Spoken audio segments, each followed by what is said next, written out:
We can be. We must be the first generation to end extreme poverty. The generation Most determined to fight injustice and inequalities. The generation that saves the planet from climate change. And this is how it will get done. The global goals. A 15-year plan For everyone, everywhere. With no one left behind. We will live in a world where nobody anywhere lives in extreme poverty. Where no one goes hungry. Where no one wakes in the morning asking if there will be food today. We will live in a world where no child has to die of diseases we know how to cure. and where proper health care is a lifelong right for us all. We will live in a world where everyone goes to school. and education gives us the knowledge And skills for a fulfilling life. We will live in a world where all girls and all women have equal opportunities to thrive And be powerful and safe. we cannot succeed if half the world is headed back. we will live in a world where all people can get clean water and proper toilets At home, at school, and at work. We will live in a world where there is sustainable energy for everyone. Heat, light, and power for the whole planet. Without destroying the planet. we will live in a world where economies prosper. and new wealth. Lead to decent jobs. For everyone. and we will live in a world Where our industry, our infrastructure and our best innovations. Are not just used to make money, but to make all our lives better. We will live in a world Where prejudices and extremes of inequality Are defeated. Inside our countries, And between different countries. where people live in cities and communities that are safe, progressive, and support everyone who lives there. where we replace What we consume. Planet where we put back what we take out of the earth. We live in a world that is decisively rolling back the threat of climate change. where we restore and protect the life in our oceans and seas. will restore and protect Life on land. The forests, animals, the earth itself. With peace between and inside countries. Where all governments are open. And answer to us for what they do at home and abroad. and the justice rules. With everyone equal before the law. where all countries and we their people, Work together. partnerships of all kinds, To make these goals a reality. These are the United Nations global goals. for sustainable development. Let's get to work.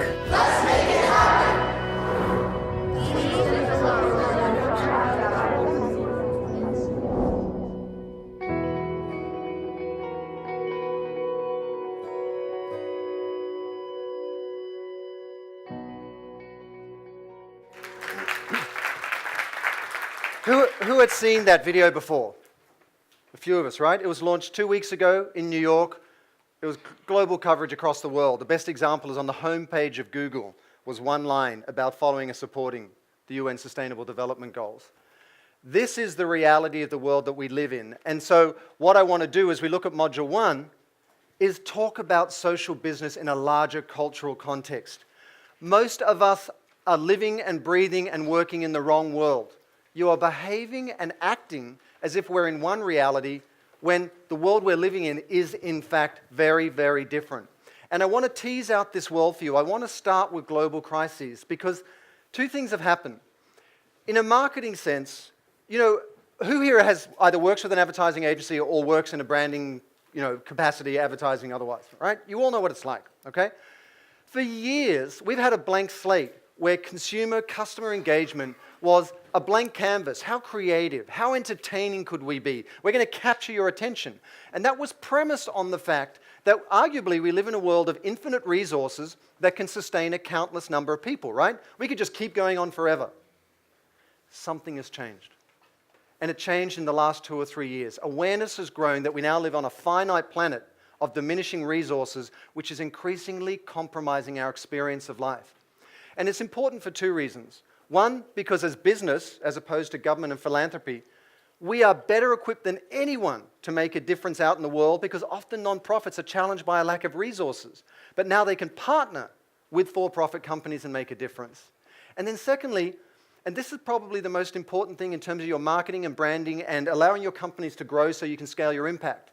Importantly, these issues, climate change, income inequality, gender inequality, loss of biodiversity, are increasingly defining your customer or consumer's experience of life. Okay, we live here. Where do we live? We live in LA. We have to cut water supply in Beverly Hills by 35% next year or face fines. Okay, that's a reality. And what I'm saying is that what defines how you market is no longer a blank slate of creativity or entertainment. It's been transcended by something far more important, which are these issues. That's defining their experience of life. So if you ignore those issues, you're ignoring the reality, the day-to-day reality of your customer base, so you're not going to connect with them because you're speaking at cross purposes. That's why it's so important. So we've got to respond to those crises outright and authentically. And if we really want to connect with our customers or consumers, we've got to recognize that this is what is shaping their experience of life. Now, I don't want to bum you out, but this little section can bring you down a little bit. But what is so powerful to me is not just individually each one of these realities, but the compounding effect of them. And I want you to take away from this how this is going to change the landscape in which you and your brand operate over the next few years. So there's you in the middle. And there's two things going on that are making our job really, really hard that we want to cry at work, but we can't, which is why we have white wine on a Friday afternoon. Global crises that are affecting everything we do from our supply chain through to how we market and tech disruption. And if we look at global crises, the World Economic Forum every year comes out with this chart which tells you what's going on in the world. These are the top global risks. This is the World Economic Forum recently in Davos. So there's two very interesting things going on here that have never happened before. Blue is economic issues. The number one threat to the world has been economic issues since 2007 to 2014. What is it this year? Water crisis. First time it hasn't been an economic issue. And if you look down that column, the 2015, and blue is economic, where is the economic issue? It has been transcended by failure of climate change, adaptation, weapons of mass destruction, rise and spread of infectious diseases. So economic issues are off the table as the top crisis for the first time, and there's not even one in the top 5. That is a seismic shift. In the same way in 2007, when I saw social media come along and I thought, whatever, Facebook, what a stupid name, they'll never go anywhere. In the same way I thought, but hold it, if you put media in the hands of customers and consumers and citizens, that's going to change everything. The same way, the visceral gut reaction for me is now, if we're at this point now, this is not just about we need to do good because we're in trouble. It's going to redefine everything we do.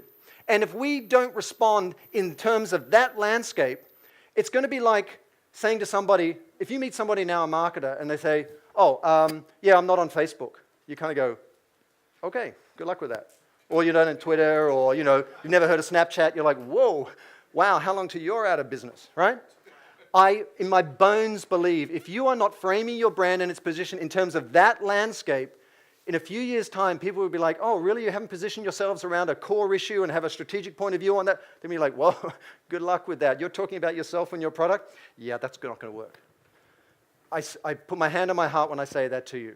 So big fundamental shift this year at the World Economic Forum. And without going into the detail, each of these issues in their own right are profoundly interrelated. Rising income disparity here, increasing polarization of societies. Up the top there, climate change, environmental degradation. The thickness of the line is allocated towards the impact and the number of connections it has. Those issues that you saw on the right-hand column are the ones driving more connective tissue and compounding more problems than any other. Climate change. And then if you look at the income disparity, this is global wealth. There is 0.7% of the world have over US $1 million a year. And that income disparity is only getting greater. It's now at historic levels and continues to rise. In fact, by 2016, the richest 1% will own more than the rest of the world. Think about that. 1% will own more than the rest. It is the archetypal have and have-nots. What do you think that's going to lead to? How long is that sustainable? And meanwhile, this compounding effect. Global food prices are predicted to rise 70 to 90% by 2030, according to KPMG, in the next 2 decades, because mega forces like population growth, water scarcity, and deforestation, on top of climate change, on top of all those other issues. And what does that mean for world hunger? Yellow, red, and orange is an increase of up to 25% over the next several decades. Climate change related extreme events plus population growth can increase hunger by up to 20% by 2050. Hunger. And meanwhile, 1 in 5 children in the US are already on food stamps. 1 in 5. And we work with many clients that work with Feeding America and these other wonderful organizations that are doing amazing work to address this. Meanwhile, gender inequality. This is the tracking from the World Economic Forum in 2014. Political empowerment, health and survival, economic participation, and educational attainment. How much there's been an increase in gender equality? Almost nothing. Almost nothing. But if you look at the gender equality paper that just came out of the World Economic Forum, the greatest thing a society can do to prosper is to support the women within it. So each woman here, please look across at the man opposite you and give them a judgmental glare just for a second. It's like, what are you doing? Nothing, right? I blame you. And at the same time, when you look at illiteracy, of the 800 million people that are illiterate, 2/3 are women. And if you look at the pay scale at the same time, women are still paid 10 to 30% less than men, which pleases women no end. At the same time, urbanization. This is not a side-by-side photograph. This is an aerial shot in Mexico City between the have and have-nots, and that's a fence between them. And we have some wonderful, wonderful folks here from Brazil, and we know in Brazil you're seeing these sort of, similar circumstances emerge. The have and the have-nots brought to life in such a visible way. And by 2050, 70% of the world's population will be living in urban centers. 70% from where we are now. Think about that in the context of income disparity. Deforestation. 18 million acres of forest are lost every year. 18 million, which has a knock-on effect that we can't even imagine. Ecosystem collapse. That's a river in China that's been poisoned. The Yangtze River turning red. This is what's happening. Ocean acidification. Fish are just dying, turning up and dying. We're also running out of stock of fish all around the world. As an Australian, this breaks my heart. This is just wrong. This is the Philippines, I believe. Oh, in Java, in Indonesia. 19.4 billion pounds of plastic are dropped into the ocean every year. Overconsumption. Oh my God, the iPhone 6 and the iPhone 6S is here, gotta get it. Or the 7, or the 8. And next year, Google has already alluded to the fact that there's a whole new raft of modular phones coming out and everything we have is going to be obsolete. So get rid of the 72 phones that you all have at home. In drawers. I may need that one day and keep the power cords. And climate change, right? It's crazy. And climate change. This is just astonishing to me. This year was the warmest start to the year in 136 years. Politics aside. And this is NOAA's tracked, May 2015, record warmest, dark red, light red, and pink, warmer than average across the world this year. But I'm not sure if it's happening. I'm not quite sure. Until it's all red, I'm not convinced. Well, this is what it looks like in Yosemite. Same time, over 4 years. And you've all seen on Facebook countless images of what this looks like. And what does climate change mean for agricultural yields? By 2080, there's going to be a drop between 5% and 25% in everything red, orange, and yellow due to climate change. More people, less food, tougher climate, all coming together. And ASDA, which is an online food producer, said there's only 5% of their stock that's not going to be affected by climate change. Only 5% of what they sell. Everything else is going to be dramatically affected. Meanwhile, on the agricultural front, see, I told you I was going to bum you out. So you're like, oh my God, I didn't know I could get so low. 1/3 of the land is degraded on the planet. 22% of animal breeds are at risk. 75% of crop genetic diversity has been lost, and over half of our fish stock has been fully exploited by the Food and Agricultural Organization of the United Nations.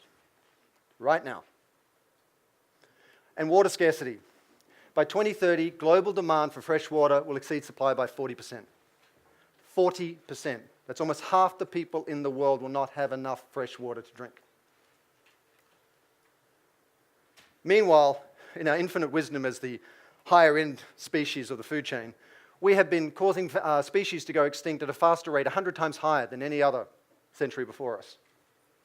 Just getting rid of them, because what possible role could they all play, things like bees, in the ecosystem, right?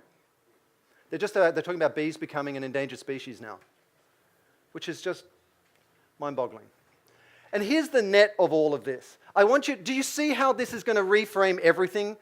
your customer and consumer's experience of life, what they can produce, what they're going to make, what they're going to buy, what choices they're going to make. This is not about suddenly growing up and waking up and having a conscience.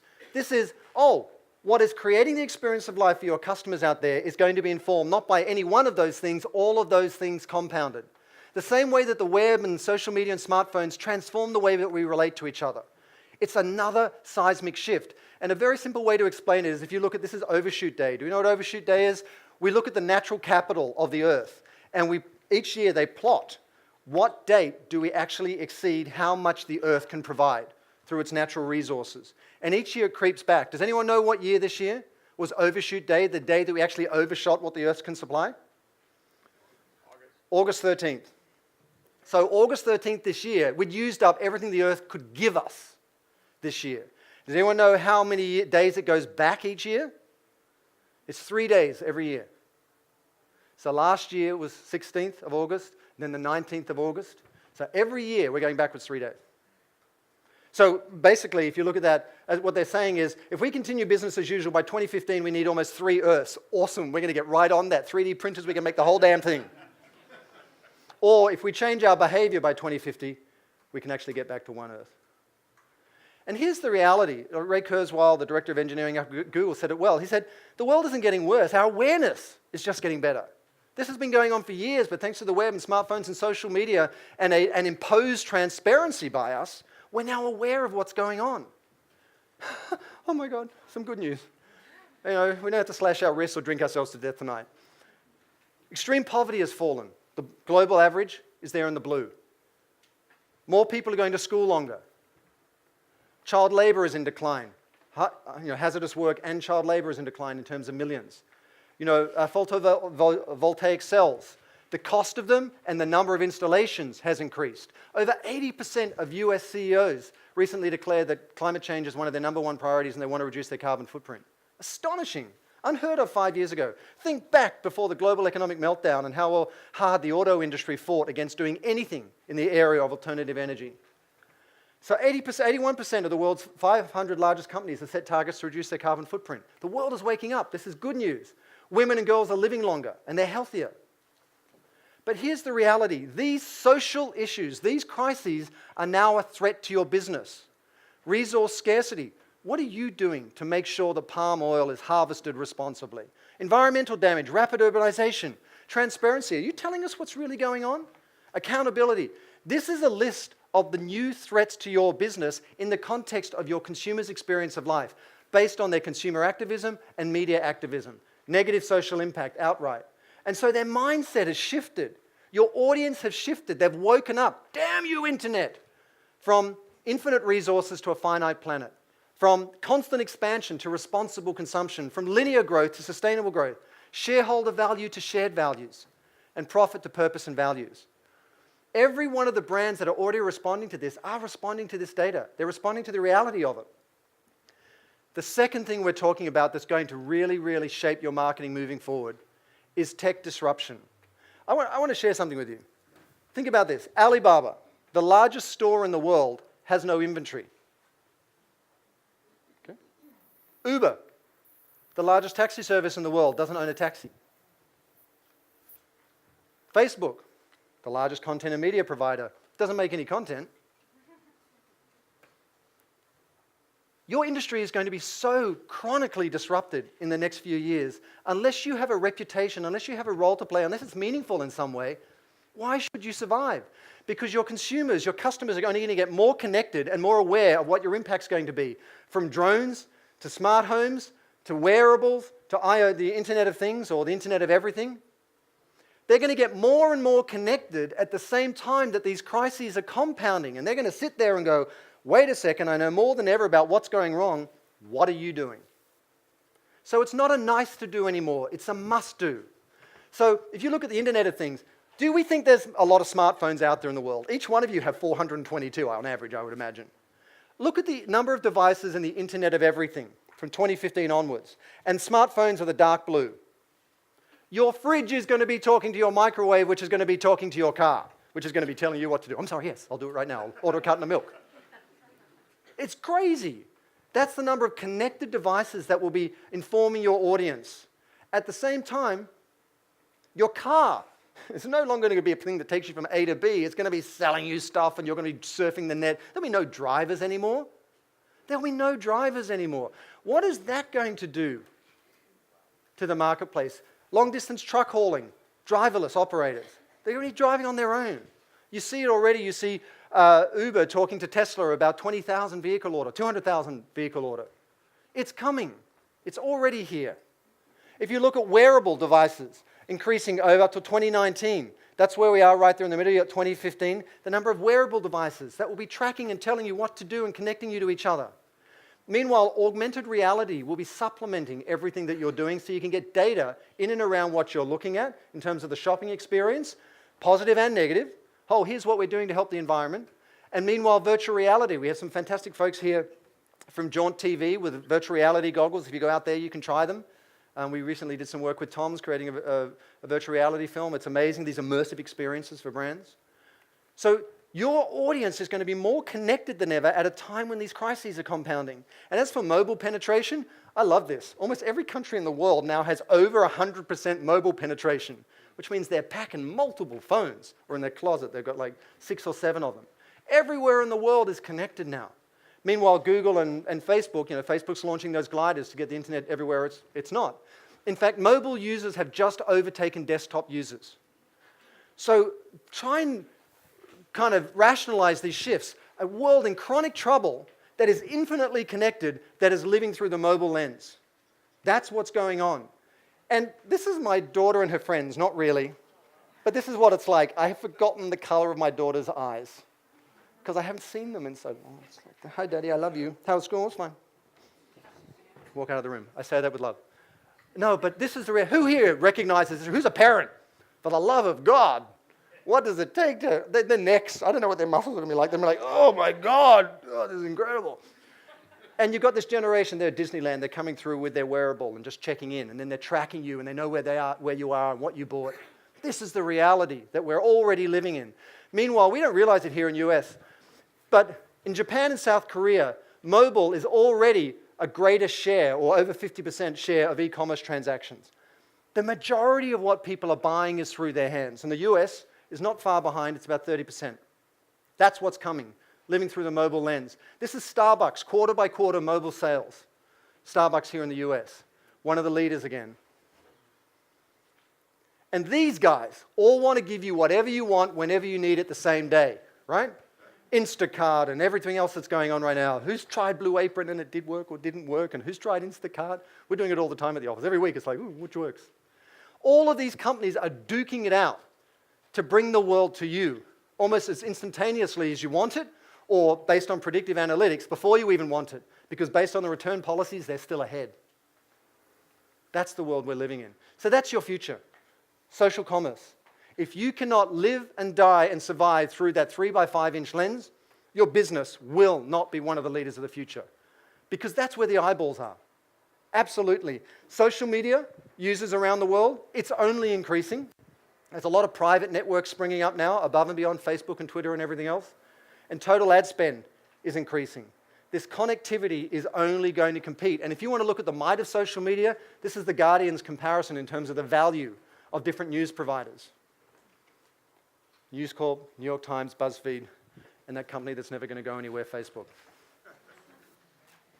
It's totally inverted. Connectivity is driving the machine. And you know what it's doing? It's impact. This was a rock concert, what? Must be 20 years ago now, where you go to listen to the music, right? Crazy. Now we just go to a concert to tell people we're at a concert. Oh my God, look, here's me, and there's Rihanna, and oh my God. That was my best teenage LA accent. Right? And we all do it ourselves, you know. My wife and my daughters, when my daughters do something cute, I'm like, oh my God, do that again. I want to immortalize it. And like, don't do it authentically. Don't have the moment. Let's record it all, and then we'll look at it later. It's crazy, the way we live. Crazy. And really, here's the challenge for all of us. Ray Kurzweil again. You know, information technology is expanding exponentially, while non-information technology is expanding linearly. That's the challenge. Or disruption is moving exponentially, while companies are innovating arithmetically. So us human flesh and blood, we're slowing us down. But if you don't respond to these challenges, if you don't appreciate the exponential compounding impact of social crises at the same time that you have technology, you are missing. You are failing to position yourself for the future, which is accelerating towards you. What used to take 5 years takes 3 years. What used to take 18 months is here in 6 months, right? You need to position yourself for the future you want to own. And if I had to distill it down in a simple way, here's the tension which is so unique about the cultural landscape right now. Wealth has never been more concentrated. So that kind of pissing people off. Forgive me, I'm Australian. Kind of pissing people off. Power has never been more distributed through mobile phones, the ability to organize ourselves and rally and push back. And technology has never been more disruptive. That's this intersection that we're all living in. It's mind-boggling, it's overwhelming, but that's the reality. And so, what's our opportunity? Our opportunity is actually very exciting. If you're at the intersection of tech and global crises, we have to make a fundamental choice. Do we believe that we're in crisis and it's all going to go to hell? There's nothing we can do? Do we throw up our hands? Or do we respond to what we hear from other people, which is, wow, technology's never been more powerful. We can fix all of this. And I think the answer to that question depends on which choice we make out of these three. Business as usual. I love the economy of language in this slide. Decline until shock or systems collapse. We're just all going to fall apart. Incremental change. Emergence of sustainable business examples, which is preferable. Or transition to sustainable system, which is a transformational change. We need to do the latter. We need a fundamental transformational change which has huge implications for your branding and the role of your company in the world. And Peter Drucker said this decades ago. He said, every single social and global issue of our day is a business opportunity in disguise. If you take that first mover advantage, if you embrace the realities of the world in which you live and charge yourself and everyone in your organization to reframe what you make, how you make it, and how you market it, to really resonate with the realities that are out there in the marketplace. So here's the truth. Brands cannot survive in societies that fail. Does that make sense? There's no middle class to buy anything. You're going to be shouting at the wind. Customer activism can destroy your company. I'll tell a little bit more about that later on. But customer leadership, your reputation and sales can go out the window if the tide turns against you as a brand. And then engagement and reputation are really the only key differentiators. In this marketplace of constant change with, if you think there's too many social media channels right now, soon there's going to be dozens of private social networks, closed walls, closed gardens, where people are congregating with their own type, and you're going to have to try and access those. It won't be like one big main stage where you have to sort of come in and have a viable conversation. You're going to have dozens of private, different networks out there. It's only going to get more complicated. The way to navigate through that is to know who you are, what your contribution to the well-being of others is, and commit to that so that people actually want to invite you in. That's the big difference. And here's what companies are doing. This is L'Oreal.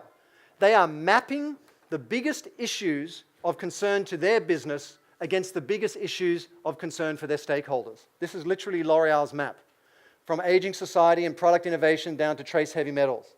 And they're prioritizing what they need to speak to resonate with their audience.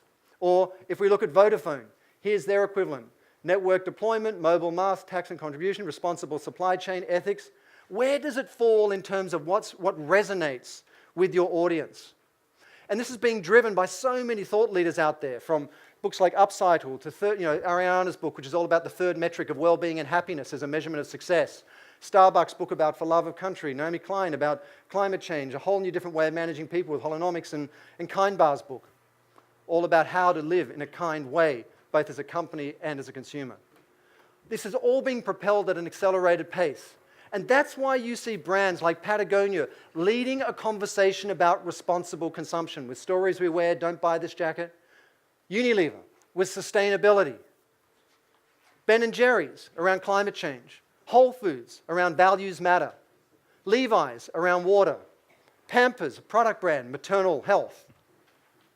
Every one of these 17 goals that you saw in that film at the beginning of this module is a narrative waiting to happen, is a through line for your business to say, okay, given what my consumers are concerned about and what our business is concerned about, which one of these is the most relevant? And then what is our unique and distinct point of view on that issue so that we can speak in a meaningful way to our audience? Does that make sense? So really, when you look at those 17 goals, which on the face of it may look like a very ambitious, well-intended effort to make a difference, and let's hope it works, these are incredibly powerful signposts for the future. So responsible consumption is all about business model innovation. How are you doing things differently? And how can you drive a conversation around that that will be meaningful and relevant to your audience? Gender equality is about the role of women in building more prosperous and sustainable societies. Protecting the planet is all about our shared home. Quality education is about inspiring the potential in all of us. Those 17 goals are the narrative guidelines for the conversations your brand can lead to be a leader in today and tomorrow's marketplace. And so, if I could stress anything, it's that do not build on the past. You need to back out of the future that is accelerating, hurtling towards you at an ever-increasing pace. And it's not about saying, hey, we're going to fix it afterwards. Someone's made a mess. There's too much plastic. There's this and that. There's a place for that. But it's preventative solutions. How are you rethinking waste through a design lens rather than waste through zero waste? How are you thinking upstream instead of downstream? How are you preventing the problems in the first place? How are you empowering young girls so they don't become disenfranchised women? You need to reframe from sort of remedial actions to preventative actions. And often one of the challenges we see in the marketplace is even when brands are being purposeful is they want to moderate it. They want to talk about it and they want to say this should be better. Don't moderate it, move it. Move it forward. Take those tangible actions that will make a difference, and that gives you something to talk about, and it authenticates your commitment. And you'll see numerous examples of that in the next couple of days. So the huge opportunity over the next 2 days for you is to identify how your brand transcends your products, your services, your category to shape culture. You are literally cultural architects. You are social engineers, because that's what's demanded of you now. It's not about advertising or marketing. Who here wants another ad in their Facebook feed? Who here wants another targeted ad showing up on their phone? No, you want to have meaningful and relevant conversations that touch your life. And to do that, you need to invert your priority. Even if you're being purposeful, you can't be a business with a mission. You need to be a mission with a business. You need to lead with your mission first and position your products as social proof of that. That way you've opened the door to connect with your customer, and they'll buy your product as a badge they want to wear. To do anything else is not listening to the reality that they now find themselves in. And hand on my heart, I knew this 5 years ago when I started thinking about We First. The most iconic brands of the future will be those with the greatest social impact. Think about what Google's doing right now. Think about what Apple's doing around anti-discrimination. Think about all these brands. What are they doing? They are scaling their social impact now. They are positioning themselves to be the iconic brands of the future in this new context. So, I want to show you another film that brings this to life. This one is from Unilever, how they're telling their story in this context. Have a look.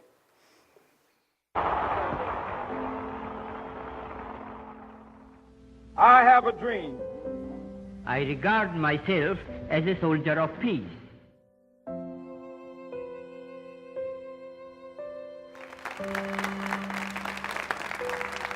No human being should have to face the indignity and injustice of digging through the trash can to find their next meal. Be the change you want to see in the world today. The enemy is hunger, not the hungry. Tantangan terbesar kita adalah sifat apatis. We waste tons and tons of food on a daily basis. Take that choice that you have. Don't let it slip through your fingers. We need to turn our feelings into action.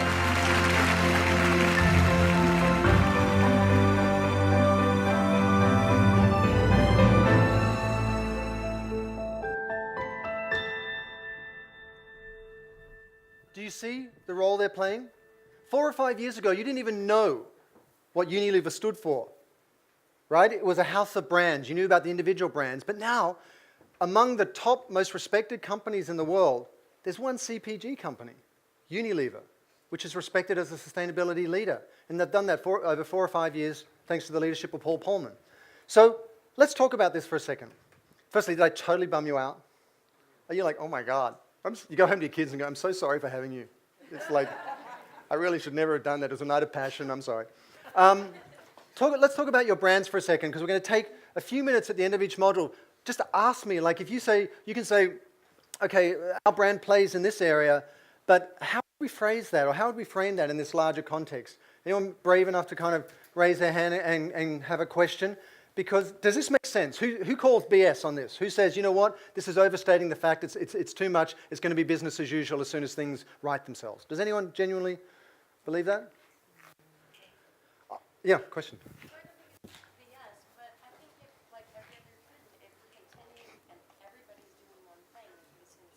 Could we run a mic? Just thanks. And I'll repeat the question. Oh, you can bring it, please. Okay, I don't think that it's BS, but I do get concerned that if everybody's going in this direction, it will saturate the market and then it will not be listened to. So how do we continue to go above and beyond? Absolutely. Are we going to find ourselves in a saturated market where everyone's talking about purpose and it'll just be an echo chamber and no one's going to stand out, right? We saw this with the green movement. Do you remember in the green movement, a few companies were like those I don't know, hippie types who started it, and then everyone did it. Everyone was selling their products in a green, like a Hessian bag, and then it became meaningless because as long as you had the Hessian bag, who knew what the truth was? Here's what I think's going on. There's a cycle. There's an evolution in this conversation, and it's a cycle, but it's all the same conversation. It used to be green, and then everyone got saturated with green. Then it used to be, and then now it's purpose. And then at some point it'll be saturated with purpose. And then it's going to be transparency. And that's going to be saturated, and everyone's going to say how transparent they are. And then everyone's going to say we're accountable. And it's the same conversation. I love that Martin Luther King phrase that what is the arc of history bends in the direction of what's right. I think what we've done over the last several decades, particularly since the 50s, is we got drunk on the power of media. And we've layered on this deception. We can tell people anything and they'll buy it. And we've layered on disingenuousness and inauthenticity and a lack of transparency and so on. Thanks to the web, social media, and smartphones, whether we like it or not, each one of those rings of the onion is being peeled back. Transparency is being imposed on people right now. So that's just one part of the answer is, I think it will evolve over time and it'll shift from the lens of green to sustainable to purpose to transparency to accountability. But it's the same conversation, different nuances. And what's going on is you're peeling back these different barriers to accountability that we've built over the last several decades. Then within that category itself, there's going to be two defining qualities. If you're about women's empowerment, say, and everyone's saying women's empowerment, as you'll see through our work, you need to have a proprietary point of view. And if you have that, you're going to be ahead of half the people out there. Because most people spend all their marketing dollars doing one wonderful thing, which is broadcasting their schizophrenia to everyone. They're like, oh my God, we're this over here, and what do you want? What do you want? Everyone's like, man, you're crazy. You're crazy, and you've wasted all your money. If you have a clear and distinct and consistent point of view, you will stand out over 50% of the people. If you then communicate that more effectively, which is what we're going to be talking over the next couple of days, where you're off yourself and on your audience and you give them a role to play, both as employees and consumers and so on, you'll beat the other 50%. The reason Unilever has done so well is they have a clear point of view, they've with difficulty rallied everything behind that singular point of view, they're framing content the right way. So the way you distinguish yourself is A, recognize there's a fundamental shift going on, B, have a proprietary point of view, and C, tell that story more effectively. And really that's always been the case with marketing. There's always been a billion people out there screaming about what they're doing.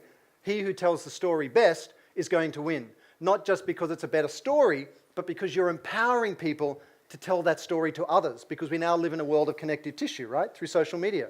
10 years ago, 20 years ago, when I was in advertising, you didn't think of an ad so that someone else could share it with somebody else. But now you need to empower everybody to become your storyteller. So if you do those three things well, you will crush the competition in the best sense. Another question? Who's got a query about their brand? This is all on you. Who's got a question where they think there's a tension point, whether it's employees or whether it's the market? Yeah. I have a brand. We have Mike here? Thanks. I'm sorry. One sec.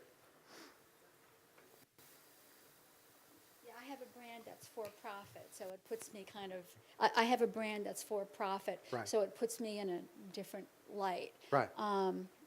And my brand is about celebrating difference. Mhm. It's about accepting oneself, honoring people and their stories. Right. And now I realize I'm too generic, you know, because I am like going into libraries and telling the story. I want to align myself to groups that deal with anti-bullying, transgender, humanistic concerns, Right. refugees. And so how do I How do you distinguish myself, and Right. how do I define a strong marketing This is a plan? wonderful question, because the lady is sharing that she has a brand that celebrates difference, yet how do you differentiate yourself when you can speak to refugees, you can talk to different versions of how we live and love and all those different things. There's lots of different ways you can frame difference. Here's the fundamental shift, which most brands miss. Most brands talk about the problem. And what you're doing is you're talking about the problem. You're talking about a lack of tolerance for those who are different in life. And there's a lot of people talking about that, and they're all saying this person's different and that's okay, and this person's different and that's okay, and this person's different. What you need to do is shift from the problem to the solution.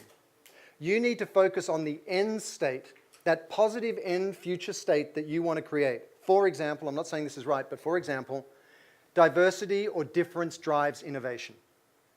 And your story becomes an innovation story, facilitated by difference towards an end state where we've got a more innovative, sustainable, wonderful planet out there, instead of talking about the problem, which is it's okay to be different. Do you see that distinction? Unilever is not talking about we should be more sustainable. They're putting it out there, sustainable living. Starbucks is not saying we should share things more easily or happily. They're talking about a shared planet. Chipotle is not talking about we should produce food better. They are stating food with integrity. What is the end state that you uniquely want to own so that you can point to that and say, difference just is more than okay. Difference is an asset. Difference drives innovation. Difference is what makes life rich. Difference drives creativity. When you do that, you will put yourself much further down the track than your competitors that are sort of knocking themselves out in an echo chamber or hall of mirrors, all talking about the problem. Does that make sense? Most brands, even when they come to be purposeful, confine themselves to the current cultural conversation, which is focused on the problem. Instead of positing an end state that we can aspire to, they're not promising it. It's something aspirational, and there's a gold rush going on right now in terms of who owns what. Unilever 5 years ago says, we want to own sustainability, sustainable living. No one else can talk about that without butting up against them now, right? IBM, smarter planet. Starbucks, shared planet. Chipotle, food with integrity. People are locking up these aspirational end states. So I would suggest that when you look at difference, it's much more than saying it's okay. It's saying difference drives what? And when you look at that emotional pie, is it innovation? Is it tolerance? Is it multiculturalism, whatever it might be? Choose what you want to own. And you can do research to that end, what is most meaningful to your different constituents and that sort of thing, and then drive towards that. Does that answer your question? Yeah. Okay. Question here? Mike over there, thanks. Well, it's not about any specific business, but I think it's something that's very strong in Brazil right now, maybe in another country as well.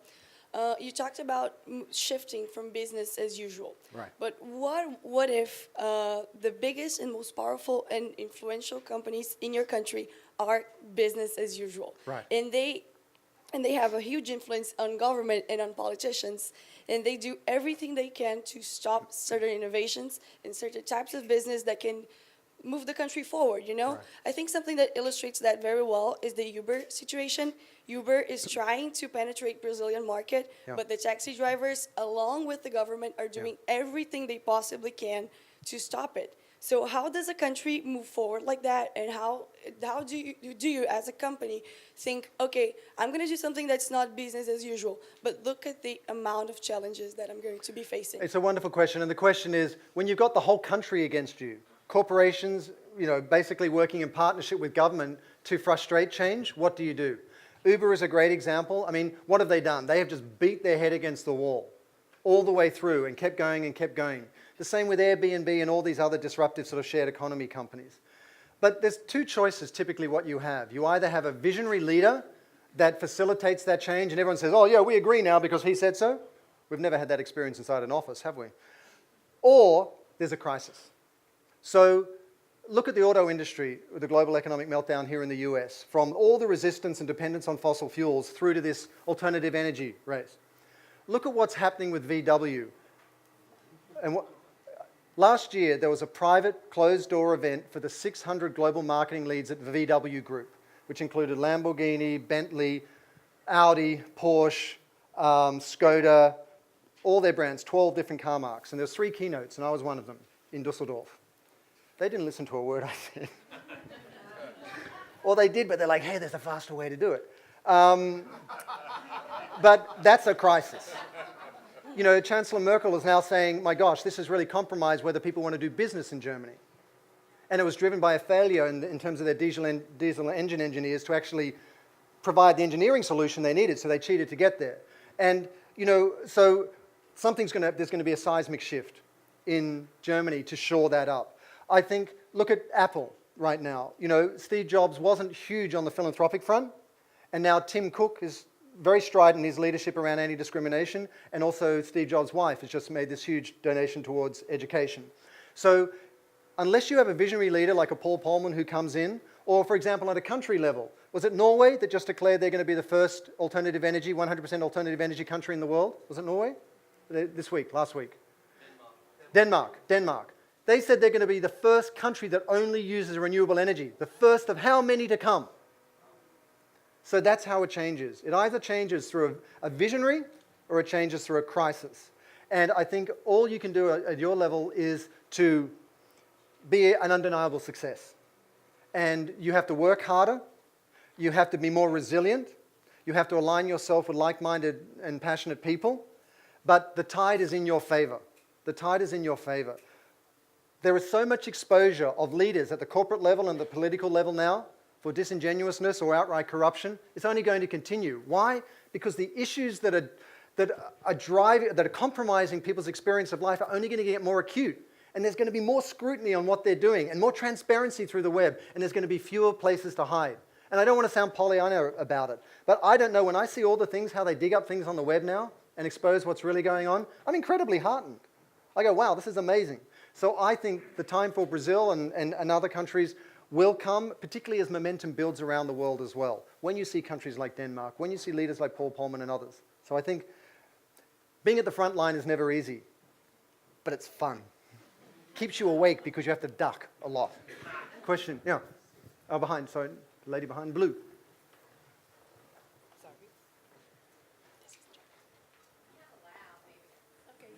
She said she's kind of loud. Yeah, the challenge that I have with my brand, we've been in business for over 50 years, and over the last 50 years, we have changed names. This will be the 6th time coming up January 1st, so it's more of a rebranding issue. And the issue is because of the changes in the economy, you know, companies, you know, merging to be able to make it. So the challenge is, how do you continue based on your success with your consumers to continue to rebrand your name so many times? Well, how do you continue your success as a company when you're rebranding your name? Firstly, if the company is being successful, then I'd want to understand why you want to rebrand. Yeah, she doesn't either, so that's the conversation to be had. We're going to spend 6 months doing this. Why are we doing it? I don't know either. We've had that conversation in the beginning. But also, I think it is difficult changing your name because not only are you kind of incurring all the cost of doing that and sort of socializing it through your entire organization, all that good stuff, at the same time, you're robbing your constituents, your customers, your consumers, and your partners and the media of amplifying your story effectively because, oh, who are you now? You know, oh, no, I mean, who are you now? Like, what, you know, they're like, you know, who am I today? You know, and if you do that too much, they start to get a little bit gun shy. We better not put that in writing because it might change in 6 months' time. But no, I think consistency is key. The great opportunity for all of us as marketers is that we can empower our entire brand community to be an extension of our marketing department. How many of you in your Facebook feed have seen people talking about a brand or something they liked? Every single one of us, right? Every one of us. And the reason people are doing that because they've aligned at some profound level, whether it's a non-profit or for-profit, they're doing something meaningful. When you change your name so often, you confuse your audience and you rob yourself of them of that capacity. So I would look at it very, very seriously. And if the company is being successful, I would look at what is driving that success, what is that through line that has driven that success, and frame it around that.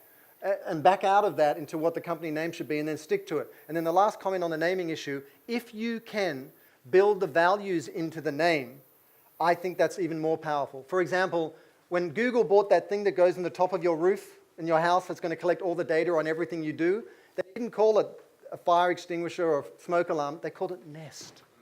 Nest. It's a Nest. Nest. We First is a fundamental proposition about prioritizing the interests of the collective. It is a values proposition. So if you have a blank slate right now, I would look at how you reframe the company name as a values proposition rather than something that is just kind of could mean anything and then you have to contextualize through a tagline. So we're going to break out into the work session now. And I'll be around all through the day to answer any more questions. I saw more hands. So what we're going to do is you have a look at the module in your workbook. And as I said, it's framed as multiple choice questions. And challenge yourself to answer those questions in the context of what you've just heard from me. Talk to the partners next to you. Reflect back to them. If you can't explain the answers to your questions in 1 or 2 seconds, you don't know it well enough to tell the marketplace.